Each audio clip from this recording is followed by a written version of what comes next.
Hello, everyone. Welcome to Tea with TPS, informal conversations with thought leaders in India and abroad. Today, our distinguished guest is Dr. Azad Moopen, founder, chairman, and managing director of Aster DM Healthcare. Dr. Moopen is one of the most successful entrepreneurs in the UAE, but he does not consider business to be his most important activity.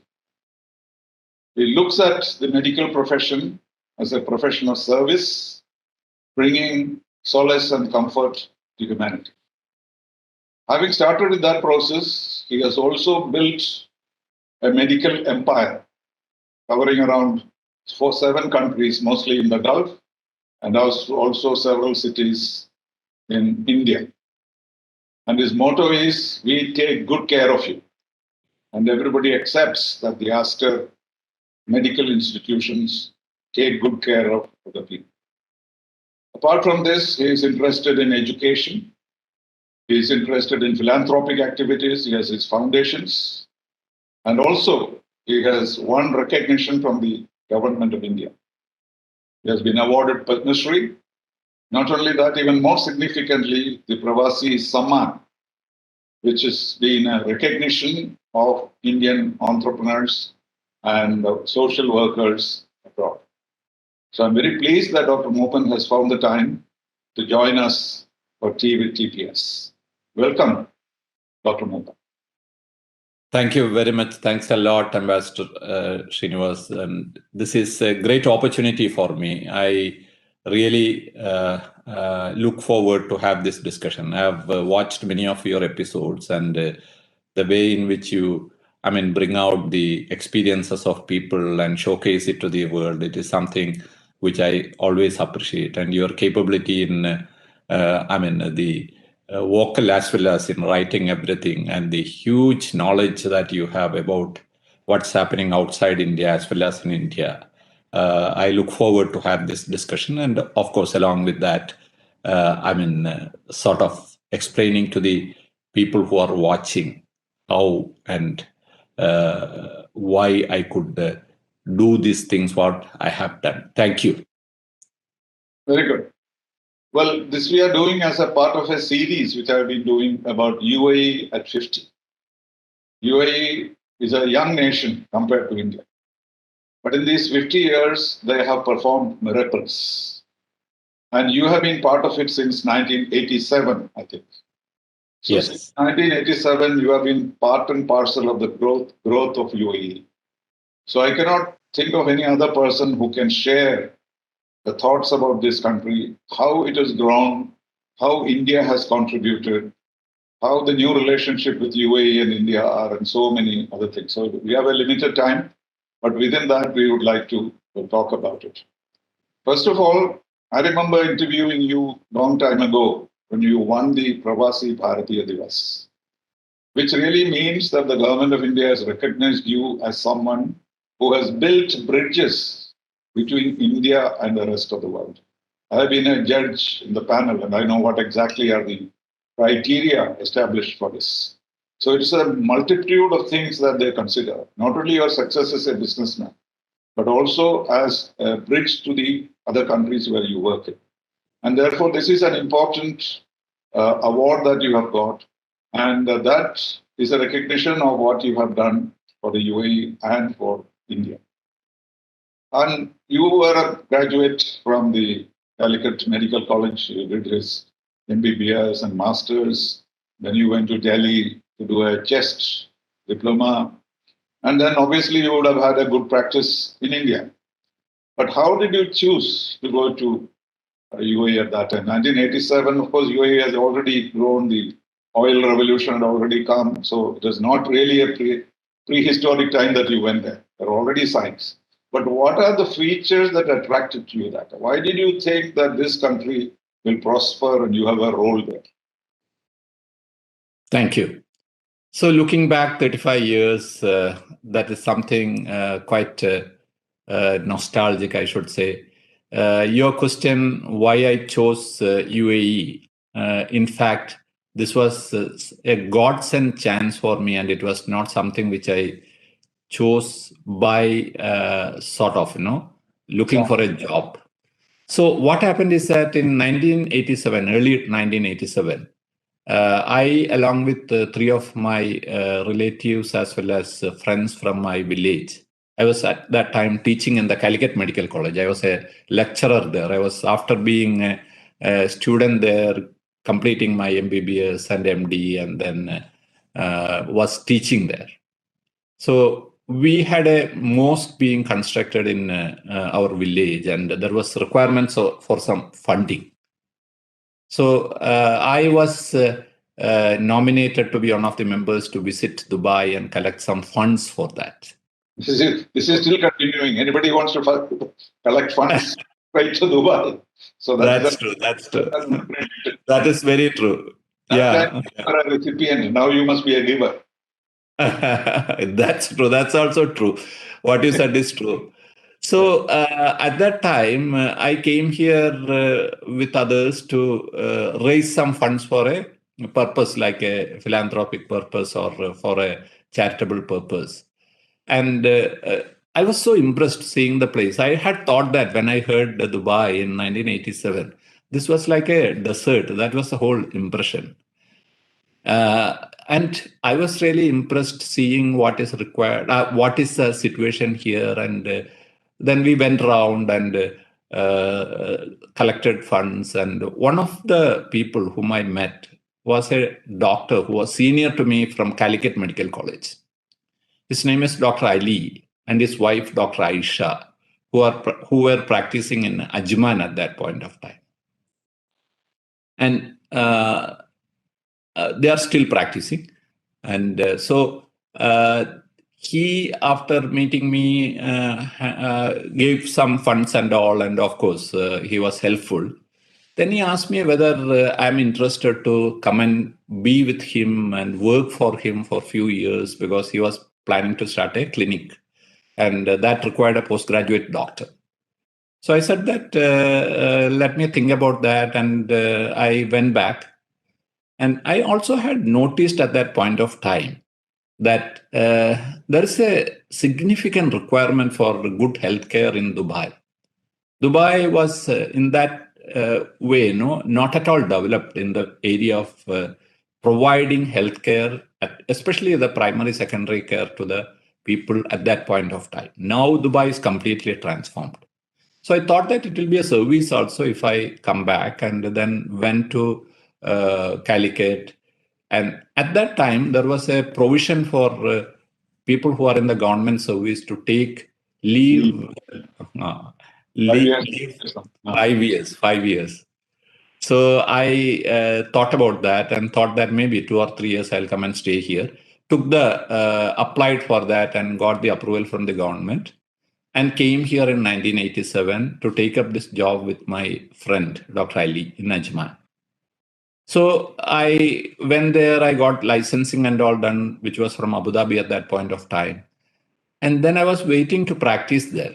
Then very surprisingly, my friend, Dr. Ali, he told me that, look, Azad, the Ajman is such a small place. It was a sleepy village at that point of time. He was in Ajman, right? He was in Ajman. So he said that, why don't you look at something in Dubai? So I said that, so I was thinking that he is again going to start something in Dubai, and he is asking me to go to Dubai. So I said, that's fine. If you're starting something in Dubai, I can look at that. He said, surprisingly, no. I want you to start something, and why don't you go there? I can support you and all. I was so surprised and shocked. I had no plans. I wanted to be here for 2 years because teaching was my passion. Want to go back and be in teaching profession. Then after 2 weeks of persuasion, and I finally decided to take it up, and that's how I reached in Dubai. So that's something where I always tell people. Your medical education in India, it was not difficult to get the license. Was it well known at that time that this medical education in India is good and there was acceptance? Yeah, definitely. I didn't have any issue in getting the licensing. And the person who at that point was sitting there as the decision maker was also somebody from India, Professor D.V. Nair, who is no more. He was the head of cardiology in Abu Dhabi. And he was actually there, and they all knew that Calicut Medical College and being there, postgraduate and all, it was not difficult. There was no prejudice. No prejudice, nothing. So what I wanted to tell here is a little philosophically, what I wanted to tell is that it's not actually something which you plan that happens in your life. I wanted to be in Ajman, go back to India and be in the medical college. And God pushed me to Dubai through Dr. Ali, in the form of Dr. Ali, and made me come to Dubai and establish something which, of course, grew later into a large network, which now has become quite big. You started off with a clinic in Dubai? I started off with a clinic, just a single doctor clinic in Dubai.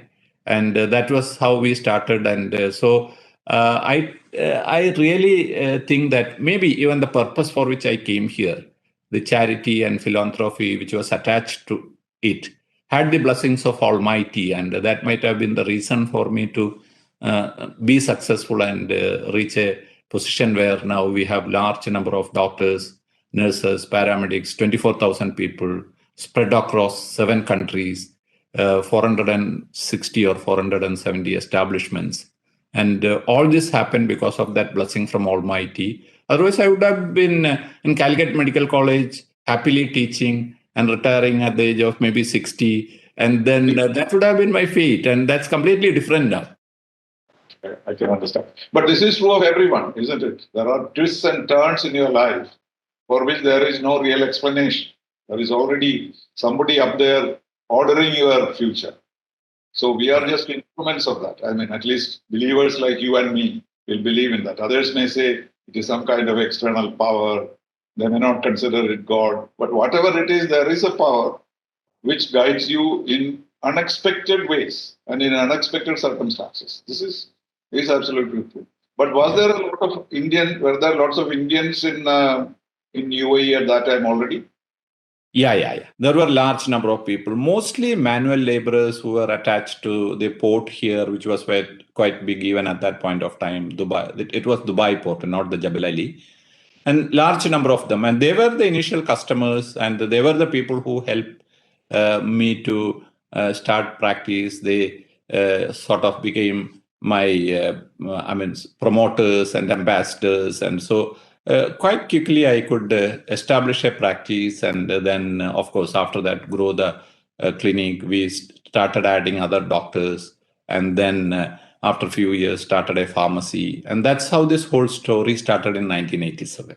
But by then, there was already a certain amount of comfort that the Emiratis felt about Indians and particularly Keralites. Was it true? Did that help you in the initial process? Yeah. Huge amount of comfort and confidence, especially healthcare area, because they knew that they all used to come to Bombay or to other places, Meerut and places like that for treatment.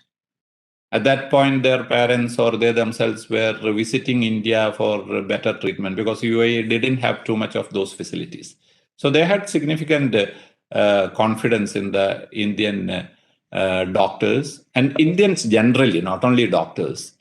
And so that was a good thing. And I am very proud that the association that I started 35 years back with a person who helped me. At that time, there was this requirement for having a sponsor to start anything. You couldn't own anything here. It was 100%. Has it changed now? Yeah. It went to from 100% local ownership to 51%, and we could own 49%.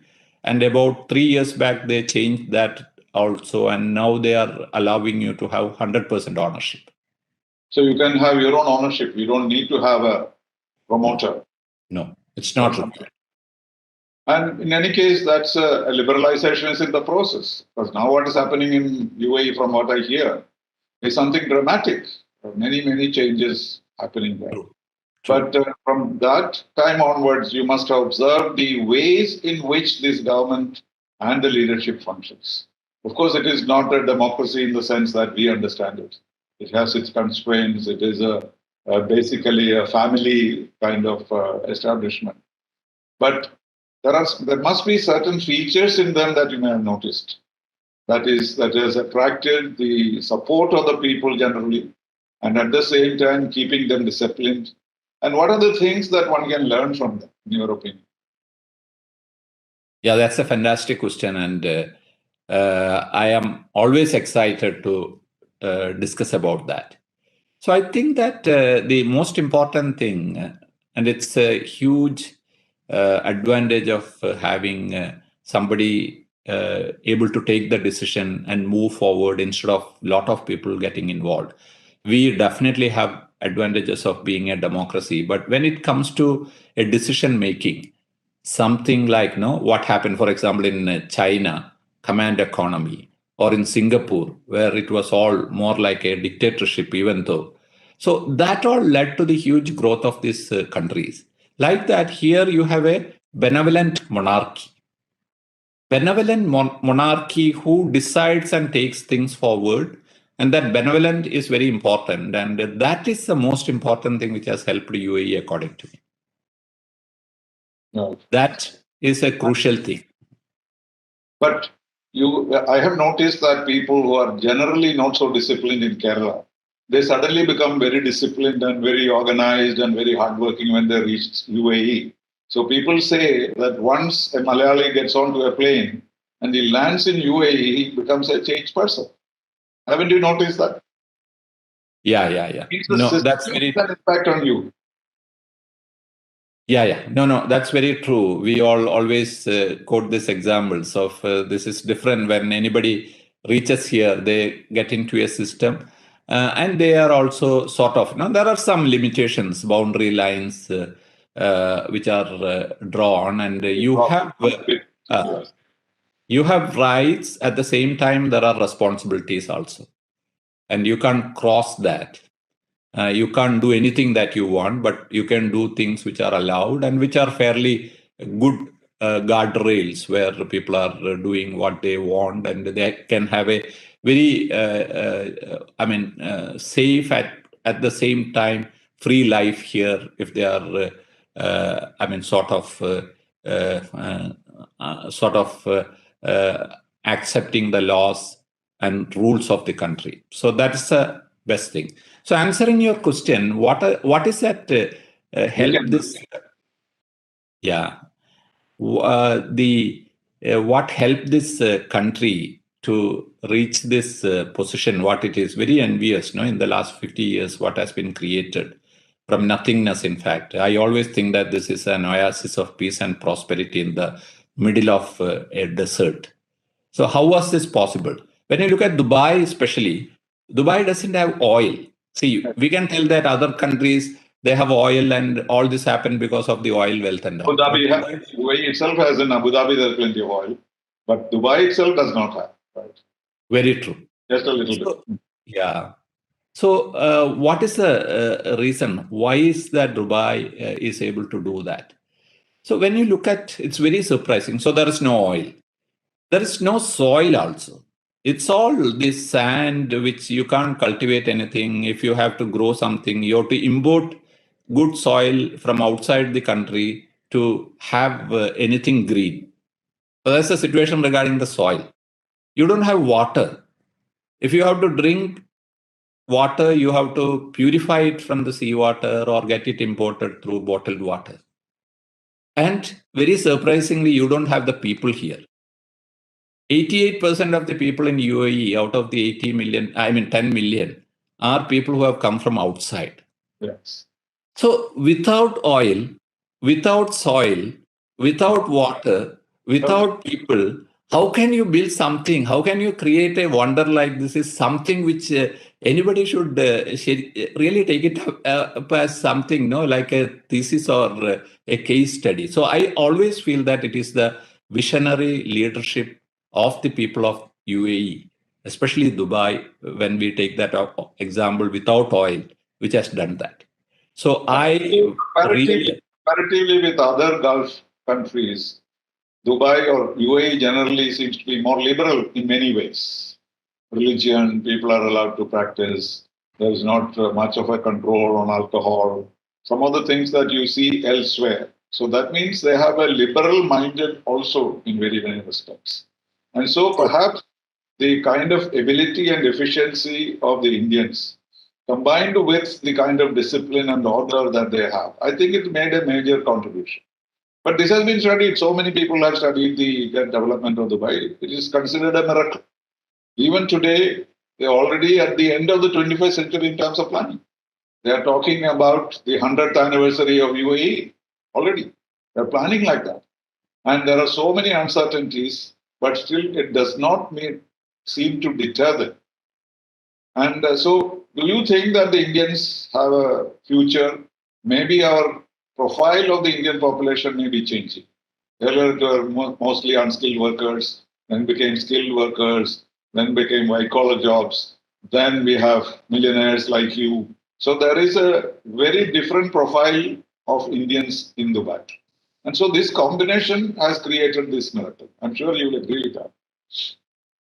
No doubt. You rightly said that. So when we came here, as I earlier mentioned, we had mostly manual laborers, blue collar workers and all, and very few people who were having white collar workers and all. So people used to say that it is ABCD. ABCD is Aya, boy, cook, driver. So that has changed into auditors. Coolies, in simple words, we were called coolies in some other countries. Very true.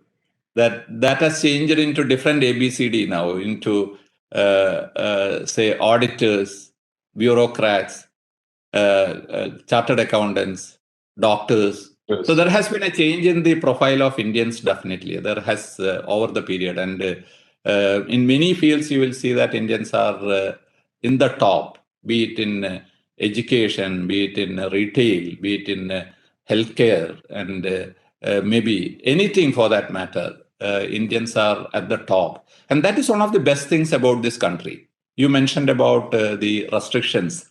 Even from the point of view of businesses and all, apart from the ownership, they also really promote outsiders coming and flourishing here. There's no amount of restriction or even jealousy at the by the local population that somebody who is coming here is thriving. They really like that, and they want people to thrive here. That's the reason why people are thriving, and that is helping the country also to thrive. And business friendliness, I suppose, is one of the secrets. Because right. Getting a license or starting a business, and they're quite flexible, it looks. Is it true, or did you have a lot of difficulty in establishing your institutions? Growing, No. Was it easy? So initially, it was all paper, pushing paper like anywhere 35 years back. But even at that time, when you compare to doing things back home and here, it was easier. Now it has become so much digitalized. Everything happens by just by sitting at home. You don't even have to go anywhere to get things. Most of the things are online, especially government services. So, like what you said, the ease of doing business is something which really makes whatever we said easier, and that is something which has attracted large number of people here. And they changed the policies also. They started, like what I said, giving 100% ownership.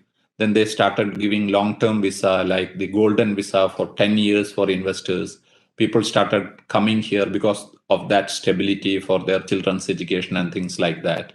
They are giving now citizenship to people who have the knowledge as well as the capability, and they want such people to be here forever. And all these are happening, which are very forward-looking things, which are attracting people to this country. And most recently, after the signing of the Abraham Accords, which brought Israel into the field, and generally Westerners, they have become more comfortable. And therefore, do you think the pace of development has accelerated in the last 2 years? Yeah. No, what you said is true. I've not been to Dubai in the last 2 years, so I don't know. But people say that it has really changed the approach. Even the possibility of working on Fridays. It was unthinkable for a Muslim country to say Friday we are going to work and take holiday on Sunday, which is meant for the Christians. It's a revolutionary change. People don't seem to, realize it. We take it for granted. But things like that are happening. And imagine India, United States, and UAE. And UAE are in the same group of a security dialogue at the moment. We have a quad of our own. And these are things which could not have been imagined. So when you talk about change of policy, many of the changes that they are making are historic. And it has far-reaching consequences, not only for UAE itself, but also for other countries. So it's an amazing situation. It must be quite exciting. Yeah. No, regarding this, the change of the week, that they are very practical people. This is the Abraham Accord and all, and welcoming the Israelis to a country was something extremely difficult. And they did it, and people were all surprised how this is possible. But it was taken in such a way that this people all really excited when we speak to either to the local people or people here. They're all excited that this ability of the country like Israel, their technological advancement, as well as their ability to be in the top in many areas, especially in the digital area and all. That's being utilized by this country, and that's something which is really helping the country. Like what you said, people from other countries have started coming, and they have started settling down here from the European countries and all. Earlier, it used to be mostly Indians or people from the subcontinent. But now you see large number of people coming from the Western countries, settling down here. They make it a second home, or sometimes even their first home. And one of the reasons why recently this happened is because the way in which they controlled the COVID and they did the vaccination. Dubai was one place which was open to the world when many other places closed down. So that really helped them to improve their image, and they conducted the expo in spite of all the threats of COVID and all. And so I was coming to that because that's a major aspect that we have to discuss as to how they managed it as different from many others. And that's another point. But let me ask you a little bit about India-UAE relations. You are in touch with Indian leadership as well as UAE leadership, etc. So after the advent of BJP government, ironically enough, the relations improved even more. So that was something which was not expected, because there was, how about Hindutva, how about this, that, and the other. And you said something about the practical nature of UAE. So I remember those days I asked quite a number of people in my interviews, etc., how do you see it? They said, yes, we have the best relations with the United States. We don't agree with them on anything. So that was the answer I got, because American policy towards the Middle East, towards various things, colonization, imperialism, none of it UAE accepts. But they have the best of relations with UAE. So he said, why can't we have good relations with India? I didn't believe it at that time. But look at what has happened since then. They are investing even in Kashmir.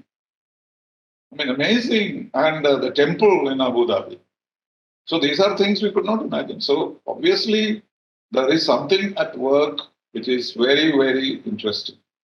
And as far as Westerners coming, do you think there is a challenge from that? Do you think the Indians will suffer on account of this migration of the Westerners and their technology, or you will be able to hold your own? Yeah.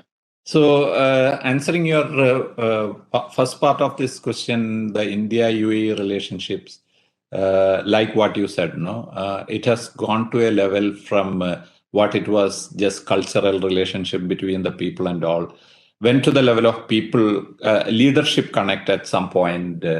So it was so surprising in nearly 25 years or so. There hasn't been a visit by an Indian Prime Minister to UAE, which is so surprising. This is a country which has got 40% population are Indians. but nobody from India had bothered to come here, the leadership level. So that itself shows, when the BJP government came and they started directly coming at the highest level with the Prime Minister visiting UAE many times.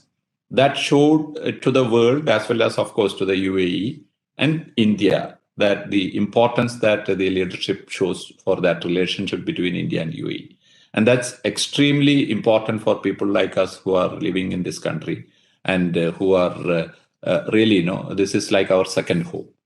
So that intent, which was created by Prime Minister Modi when he made that first visit, which followed up by many other visits, and every week somebody from Government of India coming here or from here going to UAE, from to India. This is something which has gone to a strategic partnership, actually. It's very strategically important for both the countries and for the regional security. And we all know that. Apart from that, there is this significant trade relationship between the countries. India is the second largest trade partner for UAE. And for India also, it's a major place to which India exports. So there is a reality of business there. And above all that cultural relationship between the countries, which spans for many centuries, people from UAE visiting the West Coast or coming to India. 8th and 9th centuries, all those boats which used to come, yes. Yeah. So all that together, this has cemented into a relationship which is very, very close. And I don't think it is going to have any impact on the people coming from Western countries or from other places. This is a huge number, as well as that is something which has been created over centuries, which is not going to change within some changes, few people coming in, and this not going to have any impact is what I feel. Well, when you were talking about India-UAE relations, I'm thinking of my own days in the diplomatic service. Anybody talking about a posting to the Gulf, people will say, what will you do there? The Indian embassy is just a welfare office, looking after the Indians there. So many of my superiors found it unnecessary or going to the Gulf on a diplomatic posting was considered not very desirable because there was nothing to do in terms of politics, economics, etc. And so there's a welfare office, why go there? But by the time my brother became an ambassador, the first choice for him was UAE, he made it. That is the big difference that I noticed. In my own family, the approach towards a Gulf posting has changed dramatically. So that is because the substance has changed in the relationship.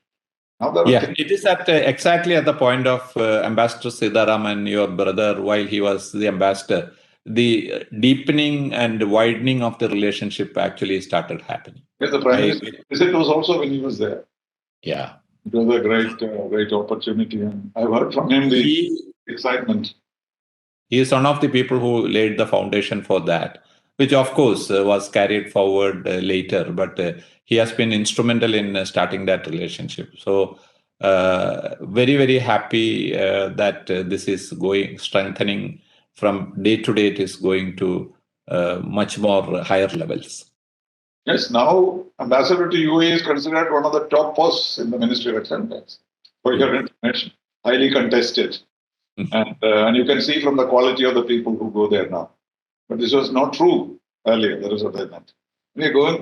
Going back to the pandemic story which we touched upon, what was it that was special? How was it done? Did they have to sacrifice a lot of people in the process of opening up? Or were they able to control it because of the vaccination? Because they were very open. Initially, the Chinese vaccine was available. Later, they very quickly changed to Western. Probably they also used our AstraZeneca, etc., etc. So what do you think compared to what we did in India? You should know as a doctor what was done in India. Can you compare the two and say they have done better? And if so, how? Yeah. That's something which, again, is a case study which I think all of us should look at. Because UAE, when the first wave came here in around March of 2019, like many other countries in the world, were very badly hit, and there were large number of people getting infected and getting admitted.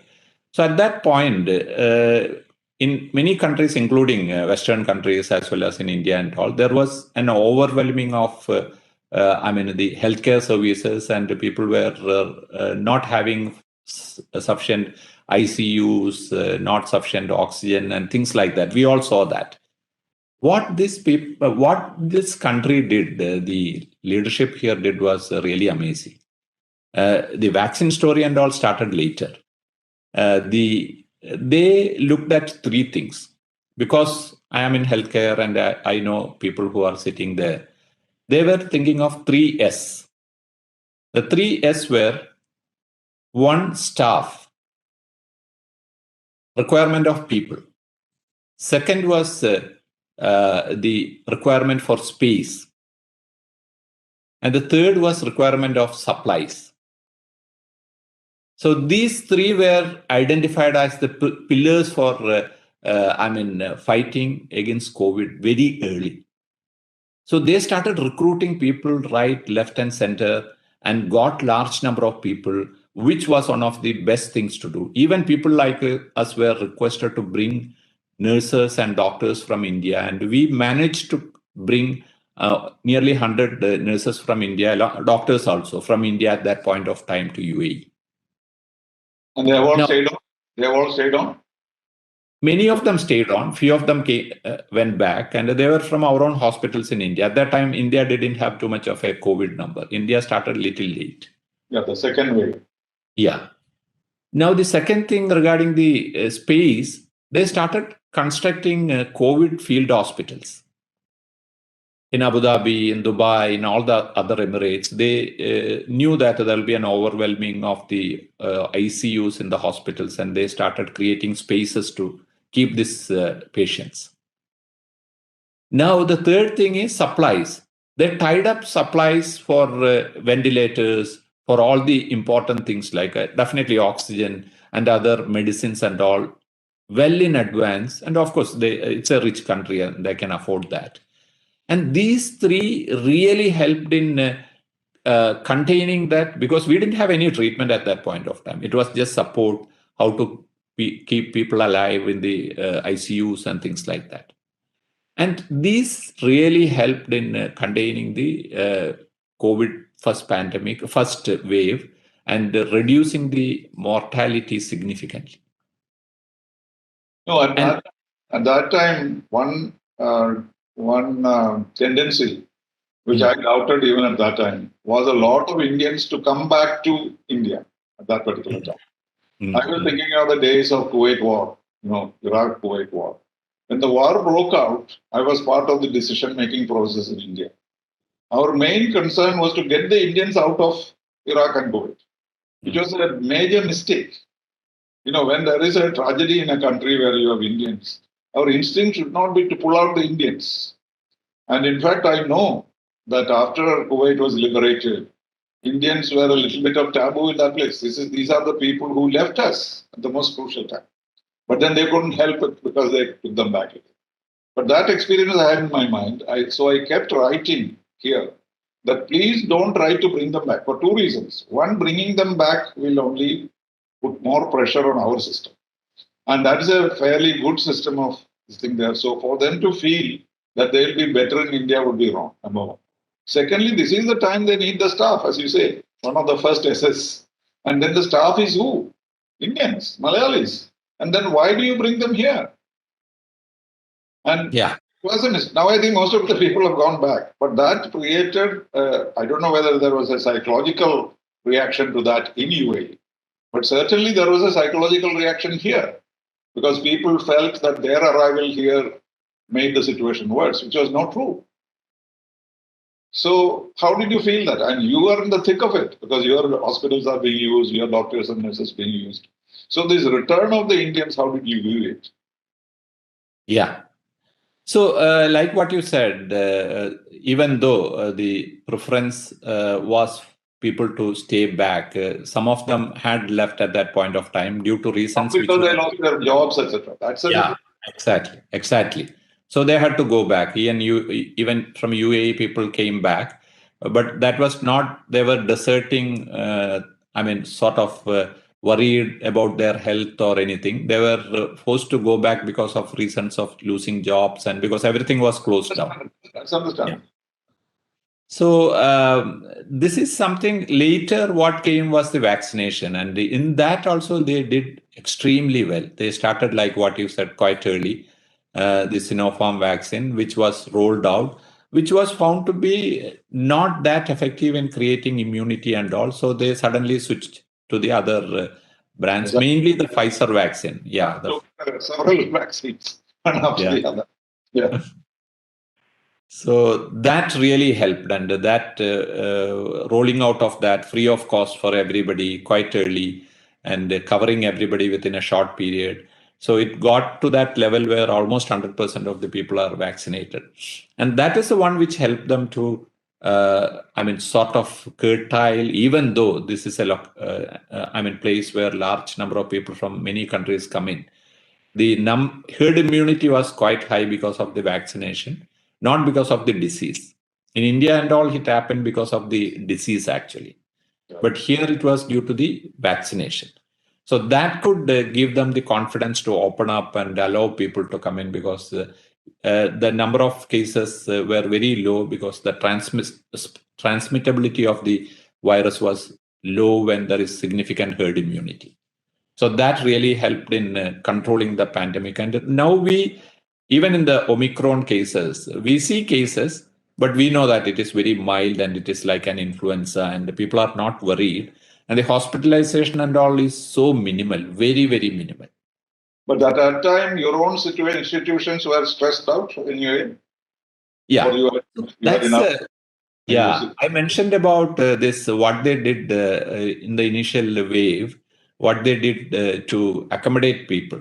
So what they did is very interesting. So there was a requirement for quarantining of people who were positive. People couldn't be at home and everybody was afraid. So they had to be quarantined. So there were large developments which were built for purposes other than hospitals and all, large accommodations in a region called Warsan in Dubai and in many other Emirates. So they took over that, government took over that and requested people like us from the healthcare to appoint doctors, one doctor for a building, to take care of the people who are kept there, who are not acutely ill and they are just kept there for observation. So that's how they quarantine people. Then they had another thing, because all the hotels were deserted, people were not coming, no tourists, nothing. Yeah. So hotels were all deserted and large number of hotel rooms are there in Dubai. So government again at a very low rent took the hotels and asked people like us, the hospitals, to keep the patients there on quarantine and look after them. So this really helped, and even there were some cases which were mild to moderate cases which were kept in the hospitals. So that overwhelming, apart from the field hospitals, was prevented by having these facilities. And we had some challenges sometimes in the ICUs regarding having ventilator beds as well as doctors and all, which was very minimal. And we also adopted methods like, for example, we did tele-ICU with our Indian doctors. There weren't sufficient doctors at some point of time for looking after the patients who were in the ICUs. We wanted experts to look after them. So intensivists from our India hospitals were looking after patients who were in Dubai hospitals and giving instruction to the junior doctors here, connecting them through the tele-ICU mode. So that is something which... The different is that they had the money to do these things, isn't it? Finally, it boils down to that. Not really. I don't think so. It was not question of, see, if you look at all this, the hotels and all, this was at a very small price. And sometimes even without payment, many of the hotel owners were giving because it was lying vacant there. It was all the thought process, the planning, how they were having that collaboration with the private sector, all together, which helped them to contain the overflow in the initial phase. I see. No, because I thought, after all, if you have the money, you can do many things which the others cannot.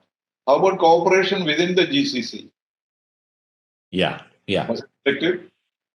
So, as you know, there have been challenges with some countries like Qatar, for example. This was something which, again, I really appreciate, even though this was something which started off 3, 4 years back. They got it sorted out between themselves, and that relationship again has become strengthened now. Yes, that was really a quirk, I would say. Something very, very ununderstandable. They are so related, linked to each other in so many ways. To have a sanction against Qatar seemed absolutely unbelievable. Anyway, thank God it was sorted out. Yeah. So we are looking forward to a very happy World Cup and things like that, which is happening soon in Qatar. And so now there is between the GCC countries, there is very good harmony and they are all living very peacefully. And the best part is that Saudi Arabia, which was actually something which was not, about this more than me. And Saudi Arabia is now completely opened up and it's like any other Gulf country, like Dubai or other places, no, very open and accessible. So on the whole, That they have held back on the Abraham Accords, not yet. Right? yeah, But the very fact that they have encouraged others to do so and that they are dealing with Israel in a practical manner shows that the future would be the same as yeah, far as their relationship with the West also is concerned. They're probably holding back simply because of the Palestine issue. And true. that is something I remember in 1979. Egypt was the first country to make peace with Israel. And I was in Havana for the non-aligned summit. And the proposal unanimously by all the Arabs was to expel Egypt from the non-aligned movement. That was the reaction. And how much we have traveled since then. And at that time, it was India, Yugoslavia, Algeria, and Cuba. We were the four countries who saved Egypt from total damnation by the non-aligned. I have lived through this history, and I cannot imagine the transformation that has taken place. So Saudi Arabia, perhaps this particular element about Palestine, they feel responsible, as the site of Mecca and whatever. That kind of historic obligation. I think beyond that, I do not think that they have any hesitation dealing with Israel or with the West, which is a good sign. Okay, coming back to your own activities, I know you are very much interested in education. You were present in the conference we held at the Global Education Meet. Of course, it ended up in a rather unfortunate situation, as you know. But still, many of the ideas that we discussed there are now being put to practice. I know you have noticed it. Private universities, foreign universities, the colleges, self-supporting colleges. All these are being now brought back. We lost 10 years. I proposed all this in 2011 to 2016. And now in 2021, we are doing that. But we lost about 10 years in the process.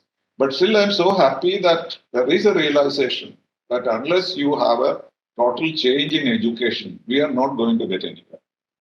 So I know that you have Education Foundation and you are encouraging not only medical studies, but also education. So tell us about your plans on that. Yeah, thank you. So this is one area where, like, I was a teacher once upon a time. So I am very passionate about medical education. So we have a medical college, on pharmacy college, two nursing colleges, paramedical college, all mostly in Wayanad in our campus there, which was started about 10 years back, as well as in Calicut and other places. So we have large number of students at any given point of time. There'll be about 2,500 to 3,000 students in the system, starting from diploma course to postgraduate education to PhD training and all. So there's a large, so this is required for us. This from the point of view of the business also, this is required because there is a dearth of qualified healthcare, workers. So we want to create a pipeline where usually we are receivers from that pipeline and we don't supply anything. That's a situation with any healthcare provider. But we want to be also a provider of that, and where we want to create at least 150 doctors now who comes out of the college every year. Now we have started post-graduation also there, plus nearly 200 nurses, 150 pharmacists. So that is something which helps us as well as helps others. So that was the whole idea. And of course, this is a helping the country, helping the person who is getting that education. So it's like we always tell, now, if you can teach someone to do something instead of giving him something, that's the best thing that you can do. So I'm very passionate about education. So that's really going in a very good way. And we have now, 10 years we struggled, and we had even at some point of time thought of giving the Wayanad Medical College to the government, and we were having discussion, but we decided not to because of many reasons, including the government was not ready for some of our requests, like keeping the name or having any say in the management and things like that. Same thing what you were telling again, no, regarding that the sort of hesitancy in allowing the private sector to come into such areas. So whatever is, we anyway are in a very good place now, and we in fact that is something which I just wanted to share.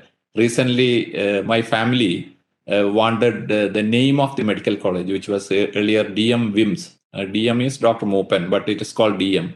WIMS is Wayanad Institute of Medical Sciences, to be changed into my name, because they thought that there has to be at least one institution to leave behind a legacy. Because I was a teacher and I have created nearly 450 institutions in the world. So finally, we got that name approved, and it has been approved by the government as well as the Kerala University for Health and Allied Sciences, and we have changed the name of the college. Only for the college, yeah. no. Aster is not going to change. No. Just for the medical. What is Aster? Aster is that was a brand which was created 12 years back, which is a name of actually a flower. Aster is a flower, and this is a very neutral name which can go into any country. And so we thought that will be good. And Aster also is something related to star, asterisk. So and it has to be something which is easy to say. So when we took a branding consultant at that point of time, they gave us 60 or 70 names, and out of that, after shortlisting, finally we came to Aster. This was about 12 years back. Medicity is also yours, isn't it? Yeah, Aster Medcity, yeah. No, I just wanted to. It was also invented by you, or somebody else used it before. Medcity, in many places there are Medcity actually. Now there are.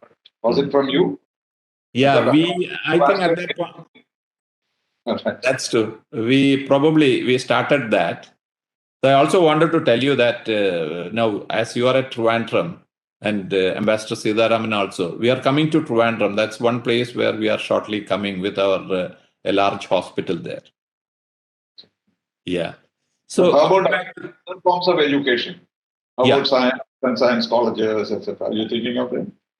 Yeah. So I am not directly doing it as my own. I am the chairman of an association called SAFI, Social Advancement Foundation of India, which has established a large campus in Varayur in Malappuram district.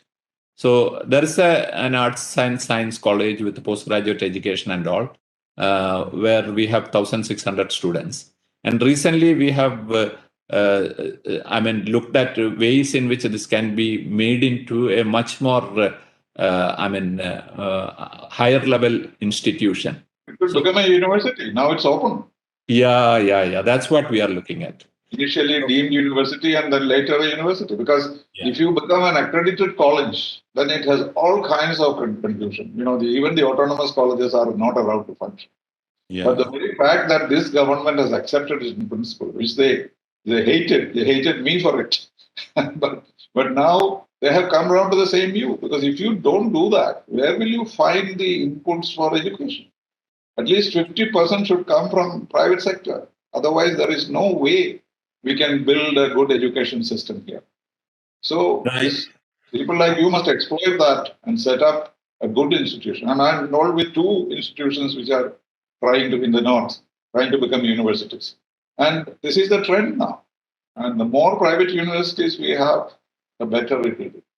And finally, about our philanthropic activities. Of course, these are all philanthropic what you're doing. But other than that, what else are you doing? Yeah. So regarding this educational, what exactly like what you said, we are looking at becoming a deemed university or a private university as government will allow. We in fact met the Honorable Chief Minister, the Safi leadership team. I also met him on 16th of last month and gave a representation to allow us to go to that level. We are having sufficient funds for that every whatever growth is required. So he said that this is work in progress and they are putting up the rules regulations to allow, and definitely he will Oh, well, look we at had it. prepared even a bill for assembly. No, they don't have to do anything. Yeah. Top expert from India, we had prepared even a private university's bill. If they just change the name and put the commas in the right places, you can have a bill. So much ready for the last 10 years. Yeah. And I really appreciate what you have done in this area. You were 10, 15 years back, not trying hard for this, and you are one of the victims of at that times, the activism and all. So what you have done is now being like many things. People were against computers when it started. They threw away computers. People were against private medical colleges. Now we have 15 private medical colleges, which is providing excellent service to people as well as producing maybe 2,500, 3,000 doctors every year. So these are all, now we realize that the importance of this after 10, 15, 25 years. That's what Kerala is. But in spite of all this, we are really developing and we are proud of what Kerala is doing. And we are so proud about the healthcare system of Kerala, the educational system of Kerala, and the social life and the governance. We are so happy and proud about that. That's all. Yeah. So answering your question on philanthropy, I just wanted to submit that as a family, we have significant sort of equity in philanthropy. So when I got the Padma Shri in 2012, we announced that we will dedicate or we will earmark 20% of our wealth for charity. So to fulfill that, we did two things. One, we started the medical college, which is a completely not-for-profit activity. Yeah. And whatever comes out of that, if at all, at some point there is a free cash flow, which is not happening now, we'll be spending it for either education or other charitable purposes. We have invested significant funding there, some 500 crores of rupees. And so that's charity. Now, we also have now set up a trust in the family's name, where the rest of whatever we promised is being kept there, and that money is being utilized will be utilized for charitable purposes. This comes out of what is called the CSR, right? Yeah. CSR comes from the organization, from Aster, which is different. This is from the family. Apart from whatever we do from the the other one is a family charity. So, like what you said, the CSR of Aster has, for example, after the floods, we promised that we will build 250 houses for people who lost their homes in Kerala. We have already handed over 158 houses. The 100th house was handed over by the Honorable Chief Minister. Now we have constructed another 50, 60 houses. And other houses are in progress, and we'll be completing the 250 houses by the middle of this next calendar year. So this is a big project, investing some 15 crores of rupees, and each house costing 5 to 6 lakhs of rupees. And that whole thing we have fulfilled. Like that, in all the areas, especially in healthcare, we have significant activities going on, not only in Kerala, not only in India, but in many countries. We do it in Africa, we do it in other countries like Iraq, Syria, many other countries, mobile medical vans, our clinics there. So there are a lot of things which we are doing in different countries, and also we are, looking at ways in which we can increase this, because that's coming from the CSR funding of the Aster DM Healthcare, which is a public limited company. But from the family side also, we are supporting the Aster DM Foundation as well as doing our own things, which is treatment support and things like that. So we are, we want to give back, because God, when I look at it from the point of view of my own accomplishment, God has been so kind to me. He has given me everything in life, starting from my health, my family, my education, my after that a profession, and then a business, and also the name and fame that anybody can look for.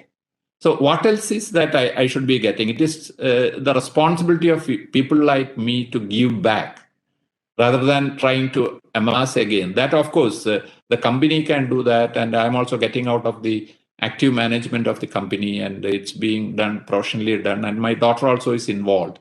But what I'm trying to say is that it is at some point of time, you have to come out of that and see how we can give back. And I'm in a field where this can be done significantly, because there is huge requirement for healthcare. I mean, for people who need but doesn't have the means to do that. Well, very good. Thank you very much for this very, very interesting conversation. And I'm glad you took the time out. Maybe for you, time is not only money, but it's also wisdom. So thank you for sharing your wisdom with us. And I'm sure our viewers will be delighted to hear from you. In fact, there is already a lot of excitement. After I announced it, many people wrote back to me. We are awaiting, we are anxiously wanting to listen to Dr. Azad. So I'm fulfilling a demand by the community. So thank you very much for joining me. All the very best. Thank you. Thank you. Thank you very much for the opportunity. May God bless. Thank you.